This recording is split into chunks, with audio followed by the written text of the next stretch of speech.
The title of my talk, What's Happening Now? So I'm going to date myself a few times in this talk. If you want to tweet about it, like how many times can he date himself in one talk, feel free to keep count and play along. So What's Happening was a TV show in the 1980s. It was actually a secondary show, a sequel to What's Happening, the original show, which is in the late 70s. If you haven't seen it, and I know I'm dating myself, it is on YouTube. I checked. You can totally go watch it. It's fantastic. Rerun, raw. It's a great show. It's worth watching. So my talk is really about what's happening now. And the theme is going to be scale. Like what's going on right now in healthcare? Yeah, the theme is kind of going to be about scale and what happens with scale and why are we seeing that across healthcare. So the talk has 3 acts.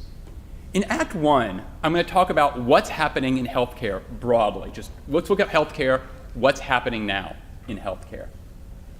In Act 2, I'm going to make it about radiology. What's happening in radiology? And Act 1 and Act 2 are really just fact-based. Just give us facts, no opining. Act 3, I'll opine. I'll give my advice. People ask me, hey, what do you think about this? In Act 3, I'll give you my opinion. So let's jump in. So I work on faculty at the University of Chicago. That's where I do my clinical work. So the University of Chicago partnered with, acquired, bought a hospital in the Chicago suburbs, Ingalls Hospital, consolidation of a hospital system. We can get bigger though. So Advocate Healthcare. Advocate is the biggest healthcare system in the state of Illinois. And they merged with Aurora Healthcare, the big healthcare system from Wisconsin, to form Advocate Aurora. I am willing to bet that many people in this room have heard of Advocate and Aurora. But I'm also willing to bet a lot of you have never heard of Advocate Aurora. So this organization is worth $11 billion in revenue. Okay, for reference, the NFL is only $14 billion. So an organization many of you have never heard of is only like marginally smaller than the National Football League. It just shows you how quickly the numbers get big in healthcare. Bon Secours Mercy. This is an $8 billion system in 7 states. Memorial Hermann announced they're merging with Baylor Scott White. Memorial Hermann is the big healthcare system in Houston, which is, by the way, a really big healthcare town. Baylor Scott and White, the biggest nonprofit healthcare system in Texas, and it's merging with Memorial Hermann. They're going to have over 70,000 employees, almost 70 hospitals, $14 billion in revenue. So I'm guessing it's true what they say, things are bigger in Texas. Like, that's really big. That's not the biggest one. CHI and Dignity are merging to be called Common Spirit Health. This will be a $28 billion organization. This will be the largest not-for-profit healthcare system in the country. And here's what's funny though. So I kind of dork out and I talk to some of the hospital administrators in systems like this, and I ask them like, so talk to me about consolidation, what's your thinking behind this? And what they'll often say is, they'll use a lot of words, but I get the sense that they're in a David versus Goliath battle. And they see themselves as David. What, you're like a multi-billion-dollar organization, and you're David? If you're David, who's Goliath? Cigna, Humana, groups like this. So Cigna is the smallest of the big 5 insurance companies. Its net revenues are more than $40 billion a year. For frame of reference, remember the CHI Dignity? That's under $30 billion. So the largest not-for-profit merger is still going to be more than $10 billion smaller than the smallest of the big 5. That's a pretty big delta. Humana, more than $50 billion in revenue. Aetna, more than $60 billion in revenue.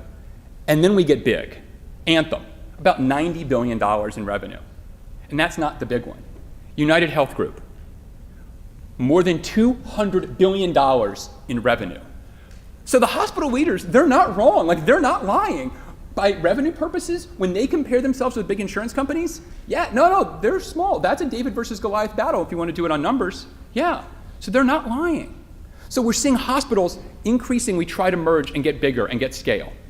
Now the insurance companies, at least the big 5 to date, the country hasn't loved the idea, the government, of them merging amongst themselves.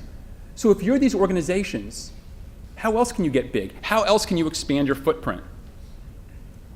I'm sure you guys heard about this one. This is a $70 billion deal. CVS versus Aetna. I mean, this could be its own talk, like why CVS and Aetna want to come together. That would be a great talk, by the way. But suffice it to say that this is going to be a big deal, a $70 billion organization. Optum, part of United Healthcare Group, purchasing DaVita Medical Group, a physician practice, for $5 billion in cash. Cigna and Express Scripts, this is more than $50 billion. Walmart's talking to Humana. So what we're seeing is the hospitals are getting really big, and they're just consolidating. But the insurance companies, having issues consolidating amongst themselves, they're finding different ways to expand their footprint in unique ways. This should be causing you some stress. Like, there should be some anxiety in the room about this, because we haven't talked about physicians. Like, we're still the little small groups out there. This should be causing you some anxiety. And I'll make it like one notch worse. What else causes anxiety? This kind of stuff. So I actually give talks on MACRA, and my wife has to remind me each time, honey, you're weird. Most people find this mind-numbingly boring. They don't want to hear about MACRA, so if you're going to give a talk on it, try to make it light. So again, I get that it's a stressor for most people. I'm weird. When a new MACRA rule comes out, for me, it's like a new Harry Potter book. Like, how's it going to end? I don't know. I'm so excited. Like, I'm tweeting about it. It's thrilling. Most people aren't like that. It's stressful. So if we put this all together, let's put the radiologist at the center here for a second. And let's think about these forces around them. They're like tectonic forces. Here's what I mean by that. We can complain about them. We can react to them. We can even try and get in front of them. But we can't stop them. We're not going to stop payer consolidation. We're not going to stop hospital consolidation. We're not going to stop payment models. Now, the payment models, the rules are going to evolve, but the intuition, no, that's going to stay there. So all of these things are pushing on the radiologist and the physician practice. And that's Act 1. So let's transition. Act 2. Let's talk about radiology. So I'm pretty sure we would all agree the biggest disruptor right now in radiology is AI, right? Hashtag RSNAI, for sure. There are more presentations at RSNA 18 on AI than on chest imaging, abdominal imaging, and neuroimaging combined. Let that sink in. You know what? Don't, because it's probably not true. Like, I made it up. I didn't research that. It's probably actually, and now that I'm standing up here, there's no way it's true. Like, I totally didn't research it, but it's not true. But I bet some of you guys thought that was true, right? Because all we hear about is AI. Radiology Business Journal asked a question. In radiology, circa 2018, is consolidation the single most inescapable form of disruption? And I think they're right. So when we talk about AI, we always use future tense. AI is going to do this. It will do this. In a few years, this is what we're going to see. I believe that, by the way. I think it will actually have those impacts. But I think consolidation is having those impacts. And I think the data backs that up. So this is a slide that comes from Levitt Partners, this consulting group. And I'm showing it with their permission. And I'm going to clean up the data a little bit. So you're going to see two lines going down. That's the percentage of physicians that are in small group practices. Then you're going to see two lines going up. That's the percentage of physicians that are in large group practices. This is not radiology specific. This was like all physician stuff.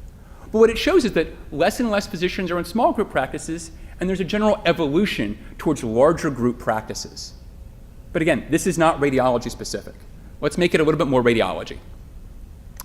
So every year, Radiology Business Journal puts out their list of the 100 biggest radiology practices. Now, this is not like peer-reviewed, audited data. Take it with a grain of salt. But it gives you a feel, an idea for what's going on in the radiology market. So what I did was I went back to 2015, and I went through their list. And I looked at the 30 largest practices from the 2015 list. And then I fast forward to today. A third of the practices that were in that top 30 in 2015 have already consolidated with another organization, have announced they're going to, or are imminently about to announce that they are going to. So we're not just seeing the small practices join other organizations or the medium-sized. It's not just the three doc practice or the 30 doc practice. It's the biggest of the big practices. So we're seeing consolidation throughout the entire market size. Why? I think that physician practices in some ways are not dissimilar to pumpkin contests. Size matters sometimes, right? There are some benefits to scale. So let's talk about the benefits of scale. And we'll acknowledge the first one, the money stuff. So my hypothesis, which is at least a fear, is that people that really, really hate consolidation, as well as people that really, really love it, do so for the same reason. They focus on the money. And we'll talk about the money, and that's fine. This is the least interesting aspect of what's going on right now in radiology and the promise of consolidation, the promise of scale. But let's talk about it. So yeah, are there benefits to scale in terms of economics? Sure. And some already alluded to. You get so-called economies of scale. What does that mean? You can spread your cost out over a larger area. You can negotiate if you get market size with payers and get better rates. If you've got a lot of market share, yeah, you can actually negotiate with payers, and yeah, you can do better, for sure. What else?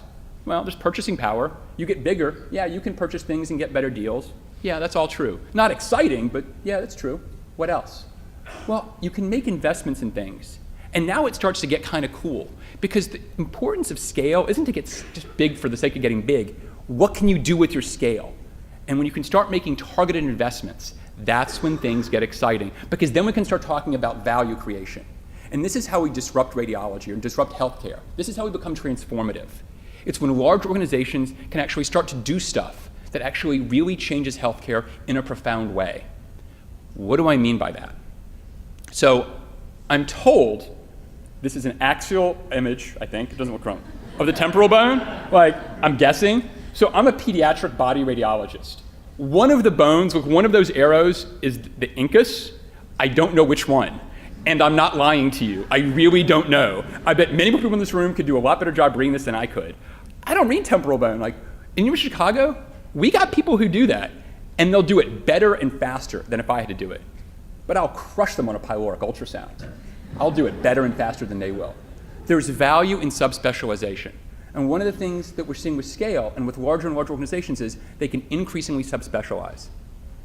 Now, if Catherine Everett, one of my colleagues, was here, she would make sure that I would add this in. Yes, there is going to be a role for the generalist for the foreseeable future, no question. But is there a general trend toward subspecialization? Yeah, I think that is. I think that's true. But what else? I think increasingly hospital partners want somebody who go beyond image interpretation. And this gets to the American College of Radiology's Imaging 3.0 program. We can do more than image interpretation. Paul Cheng from my institution, University of Chicago, says that quality is a floor mat. What he means is it's a prerequisite. You need to be doing that. So if we in radiology really want to demonstrate our value, we need to go beyond image interpretation. Larger organizations can really focus on that. It can work on things to create more value for their hospital partners. Like what? Look for ways to decrease waste. Take waste out of the system. Waste are things that don't help patients, might actually hurt patients, and cost money. What would be an example? So this was a paper written by Dr. Wong from Duke, multi-institutional paper. One of our colleagues is on the paper. But what it talked about is, look, if you use best practices for thyroid nodules, you can actually reduce thyroid biopsies, unnecessary thyroid biopsies. How does that affect patients? It helps patients. I don't want a biopsy if I don't need it. So it helps patients. What else does it do? It saves money. Why? We're not doing the biopsy and all the downstream stuff. So by using best practices, we can actually help patients and save money. Now imagine doing this at scale. That's the promise of these large group practices. That's the idea behind it, is to get everybody swinging in the right direction, the same direction, using evidence-based guidelines. Help patients and do what's right for the system. And that's Act 2. So now I move to Act 3, where I get to opine a little bit and talk a little bit about the radiology job market. And we just heard some great information on it. So what I did was I took a little bit of a different tack. I actually went and spoke to, we have recruiters in our practice, and I went and spoke to them just to get, they're the boots on the ground. What are they hearing? What are they seeing? And what they told me is, go look at the ACR website. So I went there. And you can look for jobs there, and you can set filters. So I set some filters. I found over 700 jobs listed right now on the ACR website. When I talk to our recruiters, they tell me from the ground, they're seeing demand increasing from their hospital clients, from our practices. There is increasing demand. And when I ask them, what specialties or what subspecialties are most requested, they said neuroradiology, overnight. They also mentioned IR. One thing they didn't mention, but I'm going to give a pitch for, is pediatric radiology. Because I know that we are absolutely recruiting for it, and if anyone should keep an open mind, it can be academic, it can be private. I have never for a moment regretted going to pediatric radiology, so I would encourage everyone to keep an open mind on their pediatric rotation. It is a fantastic subspecialty. But if I was going to describe the job market from the point of view of our recruiters in an image, this would be the image they gave me. They're like, look, man, it's on fire. This is a great time to be coming out right now. That it's just a fantastic time, and you have chosen well. You've chosen a great specialty, and you've chosen a great time to be coming out. Now here I'm going to date myself again. Remember, we're keeping track. How many times do I date myself? The $64,000 question really is my advice to you. What do I think you should be looking for in a practice? That's the $64,000 question. What should you look for when considering a practice? And I promise to come back to it. But first I'm going to address 3 questions that I get asked with some regularity. The first is, should I go into private or academics? And I tell them they're flipping their horse in the cart. Don't ask yourself that question first. Unless you want to do like hardcore serious research, like I want to get grants and do very limited clinical work and mostly just do research, fine, yeah, you're probably going to do academics. Everybody else, keep an open mind. For example, you might say, you know what, I want to do good radiology, I don't want to do research, and I kind of enjoy teaching. Do you want to go into private or academics? You shouldn't have to decide. Keep an open mind. You can find jobs in private that are going to be great for you. You can also find jobs in academics that are going to be great for you too, where you can do some teaching, you don't have to do any research, and most of your emphasis is clinical, and you can be really happy. And conversely, you can find a place in private practice where there are residencies and you teach. And yeah, you're in private practice, but you're kind of in a hybrid model. You've got residents, you teach, you do academics. Those models exist. Keep an open mind. Point 2, social media. I think that Abraham Lincoln probably had it right when he tweeted this. It's an issue, like it really is. So I'll go on websites like Aunt Minnie and stuff like that, and I'll see like crazy time stuff written, like just wildly untrue, like about our practice, about other people, and I'm just like, do I respond? It's like, it's so untrue. I'm like, you know what? It becomes an echo chamber, just leave it alone. So if you want to know about a practice, ours, anybody else's, don't trust what you read online. Find somebody you can talk to that you trust. Look, radiology's small. If you don't know somebody in the practice, you know somebody who knows somebody. You can connect with anybody. Have a conversation with somebody you trust. Do not read anonymous things you read online. Find somebody you trust and have a conversation with. That's the best way to get information about any practice. And finally, and probably most importantly, I encourage people to think about what matters to them. For example, who you work with. So I did my fellowship at Boston Children's. It was one of the hardest but best years of my life. It was not the best year of my life because I enjoyed doing portable Doppler ultrasounds at 2 a.m., literally schlepping the machine up to the floor, doing the ultrasound, schlepping the machine back down. No, that was not the best part. The best part was the next morning when you'd read out with people like Carol Barnewald or Mike Callahan. You'd be like, great people that you wanted to see, that you were so happy to hang out with. That made it fun. Like going to work was fun because of who I worked with, and we were all aligned doing work that we cared about. That made it really fun, even though it was a hard year. Do not underestimate the importance of finding a place with people that you relate to. Practices have personalities. Some practices are like, we're work hard, play hard. We work 14-hour days, we read 2,000 MRIs a day, and we take 12 weeks of vacation. Wow. Other practices are like, yeah, we work like 8 hours a day, we only take 6 weeks vacation, but our days aren't that busy. And there's no right or wrong answer, right?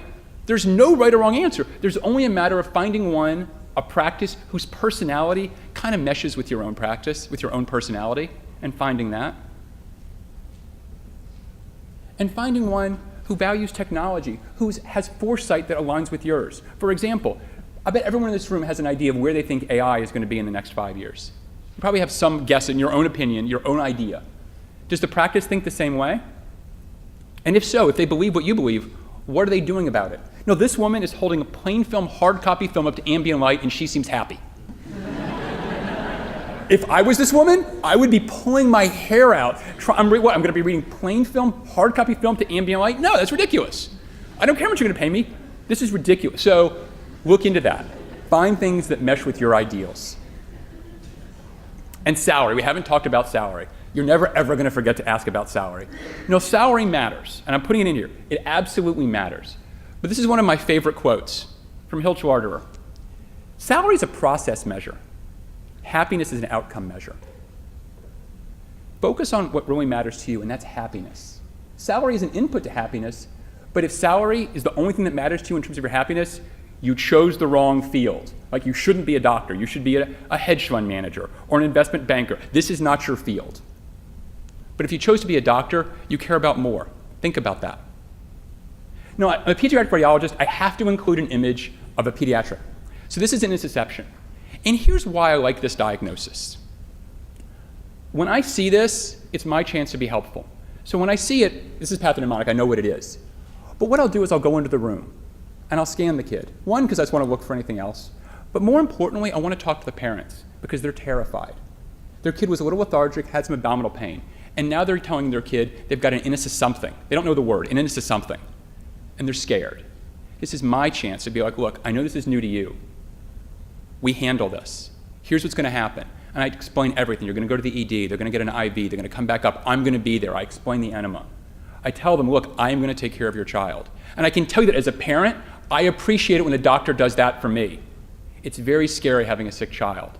This is what gives me satisfaction. This is why I went to medical school, is to help sick children. This is important to me that I get to do work like this. Look for things that satisfy you, that meet your inner need. So if I have to look into the crystal ball, what do I see? Well, I see an increasing trend towards subspecialization. No, generals are not going away, but yeah, I think there's increasing subspecialization. I think we're going to see more value-added services. Increasingly, hospitals want more stuff. AI, we're just in the infancy. Value-based payment, sure, the rules are going to change. I love it, it's fun to read about, but the intuition of going from volume to value, that's not going anywhere. And hospitals and payers, they're not getting any smaller. So if you put all that together, what do I think you're going to see among physician practices? Yeah, I suspect the future is going to see more consolidation. I think these forces and others will combine, and you're going to see more consolidation. So in the $64,000 question, what do I think you should look for in a practice?